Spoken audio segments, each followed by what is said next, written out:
1903 সালে প্রস্তাব করা হয় বেঙ্গল প্রেসিডেন্সিকে দুই ভাগে ভাগ করা, পূর্ব দিকের অংশকে পূর্ববঙ্গ এবং আসাম নামে নতুন একটা প্রদেশ তৈরি করতেন।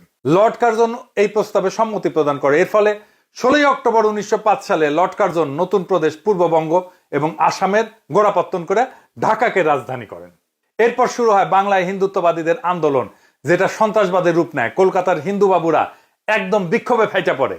বাবুদের দুইটা সন্ত্রাসবাদী সংগঠন ছিল, একটা কলকাতা কেন্দ্রিক যুগান্তর গ্রুপ আর একটা ঢাকা কেন্দ্রিক অনুশীলন সমিতি। যুগান্তর গ্রুপের সন্ত্রাসী ক্ষুদিরাম বসু একজন সাহেব ম্যাজিস্ট্রেটকে হত্যা করার জন্য সাহেবের গাড়ি লক্ষ্য করে বোমা হামলা করে। ক্ষুদিরামের নিক্ষেপ করা গ্রেনেড সাহেবের গাড়ির পরিবর্তে দুইজন মেম সাহেবের গাড়িতে গিয়া পড়ে এবং একজন ইংরেজ ব্যারিস্টারের স্ত্রী এবং কন্যাকে হত্যা করে। ইংরেজ সরকার ক্ষুদিরামকে ধরে বিচার করে ফাঁসিতে লটকায় দেয়। এইরকম নারীঘাতক হিন্দুত্ববাদী সন্ত্রাসীকে আবার বাঙ্গু সমাজে সেলিব্রেট করা হয়, তাকে নিয়ে কবিতা লেখা হয়।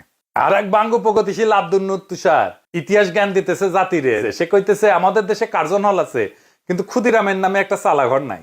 ইংরেজদের দালাল নবাবদের মঞ্জিল আছে, মানে আহসান মঞ্জিল আর কি, কিন্তু প্রীতিলতার একটা ভালো ভাস্কর্য নাই। আরো লিখেছে সূর্য সেন, প্রীতিলতার, ক্ষুদিরামেরা আমাদের বীর শ্রেষ্ঠদের পূর্বপুরুষ।